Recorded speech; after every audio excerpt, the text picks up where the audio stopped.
Hailing back from the days of Medarot 4, it is one of the original panda types brandishing a bamboo spear and a fiery spear to cut down any in front of her. It is PND00 Pyanta, with a kit of radar sight, countdown, hyper thunder, biped legs, and the leg ability of Mascot, which debuffs success and power of the incoming enemy when attacked by them. Now, Pyanta, I have to admit, was a rather interesting addition given the surprising and interesting inclusion of the 9v9 Robattle concept at time of recording in Medarot S. But all the same, Pyanta brings a very well-rounded melee-oriented kit that actually, at first glance, would put her a pretty high cut above most of the other freebie and welfare bots we've seen to date. Whether it be it's a pure set or mixed parts, if you're looking for someone with a fiery spirit and a sword to cut down the beast, this is definitely a model to consider. Radar Sight on the head part is a support-based skill that, when activated, grants everyone across the team a 50% boost to success, which means they are much more likely to land hits more consistently, and in addition, also more likely to land critical hits. On top of this, Radar Sight also has an additional perk, which can make it extremely useful for those dodgy enemies. And it's the fact that this also allows Pyanta, or anyone on her team, to essentially debuff and ignore any stealth or conceal effects of the enemy side.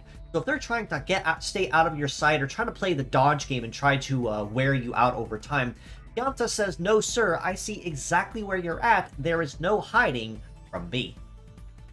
Right Arm of Countdown is a rather unique conditional ailment skill that, when done correctly, can actually spell doom to even an extremely healthy target that you're not dealing a lot of damage to. And it's the fact that Countdown is a very deadly negative ailment, probably one of the most dangerous there is, but, of course, also susceptible to being removed or wearing out over time. Simply explained, upon attacking an opponent with Countdown, you inflict a timer on them starting at 3. For every consecutive hit of countdowns after that, as long as the ailment remains in effect, it removes 1 tick down from the timer. When the timer hits 0, it does not matter how healthy the target is or how close to dying the target is.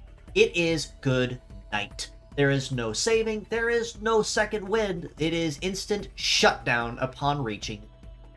This makes it extremely useful for being able to cut down very, very bulky enemies or even more dangerous enemies over time if you're able to pair this off with at least 1 or 2 other allies and spam Countdown consistently for this reason. Left Arm of Hyper Thunder is another conditional ailment melee skill that, upon attacking the target, will essentially stun them in place by buying you just a little bit more time to be able to recoup or kind of regroup if you find yourself on the losing end or things are turning against you, not so much in favor. However, this one also is a little more aggressive than the standard Thunder, where it's just simply strike and shock.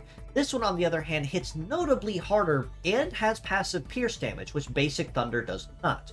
At the cost, however, that it also does pack a no dodge and no defend cooldown on penalty on cooldown. So this means that while you are certainly going to be stunning the enemy for a few precious moments, this does mean that if anyone does manage to catch Pyanta on the backside during her cooldown, she's going to be facing a whole load of punish for it if she's not properly prepared ahead of time. Biped legs means that Pyanta will have relatively solid coverage across most terrains and a fairly balanced terrain compatibility at that.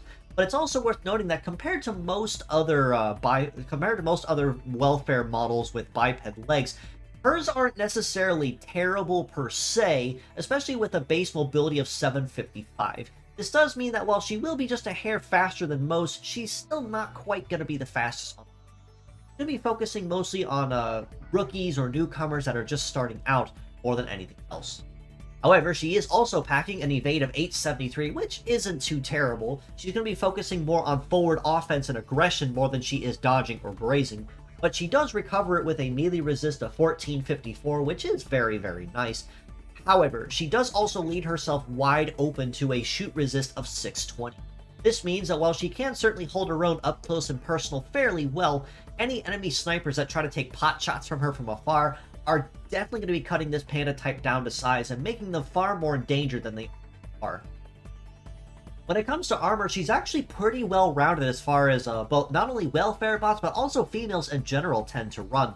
With a head armor of 3539, arms right arm at 3359, left arm at 3479, 3419 and legs at 3479, she's packing some pretty healthy bulk as far as a base 2-star model is concerned when fully capped. So if you're a newbie or a rookie just starting out and manage to come across this particular model, she might actually serve you well for a pretty good number of reasons, just as long as you bear in mind that she doesn't get caught from long-range combat from afar. Plus, the leg ability of Mascot does mean that any damage that she does end up taking actually serves as a debuff to the enemy in question, as their success and their power will go down incrementally every time they're attacked a certain number of times. All this being said though, as a pure set score, I honestly have to rate Pyanta a pretty middle-of-the-road but still fairly synergetic 6.5 out of 10.